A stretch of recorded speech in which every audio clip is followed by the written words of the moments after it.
Hello friends, இன்றைக்கி ஒரு one part recipe பன்னீர் புலாவ் தான் செய்ய போகிறோம். இது செய்கிறது ரொம்ப ஈஸி, டேஸ்ட்டு சூப்பராக இருக்கும். இதே மாதிரி நிறைய ஒன் பார்ட் ரெசிபிஸ் நம்ம சேனலில் போட்டிருக்கோம். அதோட லிங்க் எல்லாம் டிஸ்கிரிப்ஷனில் இருக்குது, பார்க்காதவங்க பாருங்கள். இப்போ வாங்க இந்த டேஸ்டியான பன்னீர் புலாவை எப்படி செய்கிறதுன்னு பார்க்கலாம். கீர்த்தி சௌமிஸ் கிச்சனை ஃபஸ்ட் டைம் பார்க்குறீங்கன்னா ரெட் கலர் சப்ஸ்கிரைப் பட்டனை கிளிக் பண்ணிவிட்டு பக்கத்தில் இருக்க பெல் ஐக்கானில் ஆல் கொடுத்துக்கோங்க. என்னோட வீடியோஸ்லாம் பிடிச்சிருந்துச்சுன்னா லைக் பண்ணுங்கள், கமெண்ட் பண்ணுங்கள், ஃப்ரெண்ட்ஸ் அண்ட் ஃபேமிலிக்கு ஷேர் பண்ணுங்கள். இப்போ வாங்க வீடியோக்குள்ளே போகலாம். ஃபஸ்ட்டு பலாவுக்கு பன்னீர் ஃப்ரை பண்ணிக்கலாம். நான் 200 கிராம் பன்னீர் எடுத்திருக்கேன். நீங்கள் எந்த பிராண்ட் வேணாலும் எடுத்துக்கலாம். ஆனால் டேட் செக் பண்ணி ஃப்ரெஷ்ஷான பன்னீராக எடுத்துக்கோங்க.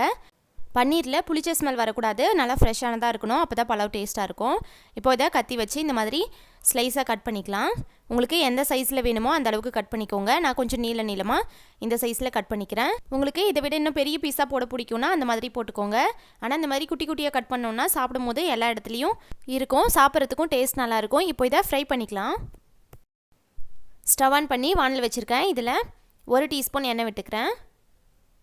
இது கூடவே கொஞ்சமாக 1/2 டீஸ்பூன் அளவுக்கு நெய் சேர்த்துக்கலாம். நெய்யோட ஃப்ளேவர் நல்லாயிருக்கும். நீங்கள் ஃபுல்லாக நெய்யில் கூட பொரித்து எடுத்துக்கலாம். இப்போது நெய் மெல்ட் ஆனதுக்கப்புறமா நம்ம கட் பண்ணி வச்சுருக்க பன்னீர் பீஸ் எல்லாம் ஒவ்வொன்றா எடுத்து வச்சுக்கோங்க. எப்போவுமே பன்னீர் ஃப்ரை பண்ணுறீங்கன்னா நான்ஸ்டிக்கில் பண்ணிக்கோங்க. அப்போ தான் பாத்திரத்தில் அடியில் ஒட்டாமல் ஷேப் மாறாமல் உடஞ்சி போகாமல் கிடைக்கும். நம்ம நார்மல் பாத்திரத்தில் ஃப்ரை பண்ணோம்னா அடியில் பாத்திரத்தில் நம்ம என்ன தான் எண்ணெய் போட்டு ஃப்ரை பண்ணாலும் ஒட்டிக்கும், வேஸ்ட்டாக போகும், சீக்கிரமாக உடஞ்சி போயிடும். ஃப்ளேமை மீடியமில் வச்சு ஒரு 2 நிமிஷம் ஃப்ரை பண்ணோன்னா ஒரு சைடு இந்த மாதிரி கோல்டன் ப்ரௌன் ஆனதுக்கப்புறம் இன்னொரு சைடு திருப்பி போட்டுக்கலாம். டோட்டலாக ஒரு 5 மினிட்ஸ் 2 சைடும் திருப்பி போட்டு ஃப்ரை பண்ணோன்னா போதும். நல்லா சாஃப்டாக வெந்துடும். பன்னீர் நல்லா வெந்ததுக்கப்புறம் சாஃப்டாக இருக்கும். எடுக்கும் போது சேஃபாக எடுக்கணும், இல்லைனா உடஞ்சி போயிடும். இப்போது ஸ்டவ் ஆன் பண்ணி குக்கர் வச்சுருக்கேன். இதில் 1 டீஸ்பூன் நெய் விட்டுக்கலாம். இது கூட 2 டீஸ்பூன் எண்ணெய் சேர்த்துக்கிறேன். நெய் விட்டோன்னா ரொம்ப சூப்பராக இருக்கும் வாசனை. இப்போ இதில் 2 பிரியாணி இலை, 1/4 டீஸ்பூன் சீரகம், 1/4 டீஸ்பூன் சோம்பு, ஒரு துண்டு பட்டை, 2 கிராம்பு, ஒரு ஏலக்காய் சேர்த்து இதை நல்லா வாசனை வர மாதிரி ஃப்ரை பண்ணிக்கலாம். இப்போ இதில் 2 பச்சை மிளகாய் சேர்த்துக்கிறேன். உங்கள் காரத்துக்கு ஏற்ற மாதிரி எக்ஸ்ட்ரா சேர்த்துக்கோங்க. நம்ம இதில் மிளகாய் பொடியெலாம் காரத்துக்கு எதுவும் சேர்க்க போகிறதில்ல, வெறும் பச்சை மிளகாய் காரம் தான். இது கூட ஒரு மீடியம் சைஸ் வெங்காயம் இந்த மாதிரி ஸ்லைஸாக கட் பண்ணி சேர்த்துக்கிறேன்.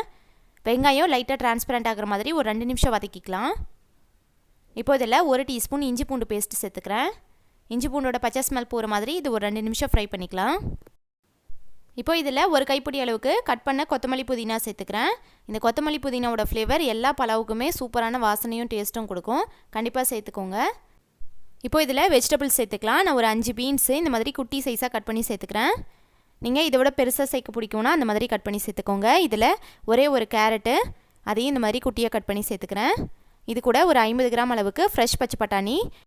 இப்போது இந்த வெஜிடபிள்ஸ் எல்லாம் எண்ணெயிலேயே ஒரு 2 நிமிஷம் ஃப்ரை பண்ணிக்கலாம்.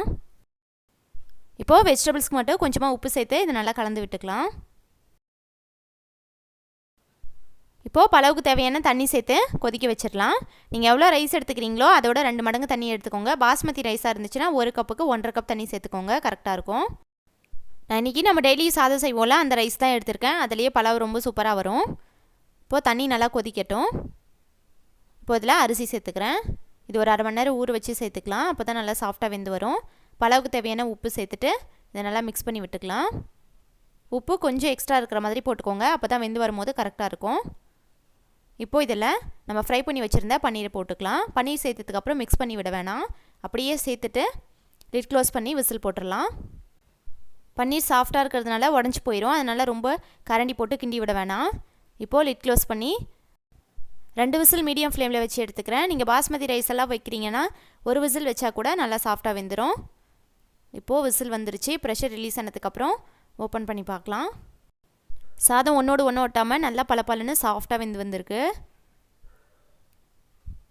லைட்டாக கரண்டி வச்சு மெதுவாக எடுத்து விட்டுக்கோங்க. பன்னீர்லாம் உடஞ்சி போயிடும் சாஃப்டாக இருக்கிறதுனால.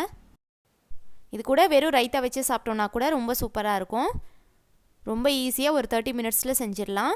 ஈஸியான டின்னர் பிரேக்ஃபாஸ்ட் ரெசிபி. குழந்தைங்களுக்குலாம் லஞ்ச் பாக்ஸ் கொடுத்து விட்டோன்னா ரொம்ப லைக் பண்ணி சாப்பிடுவாங்க.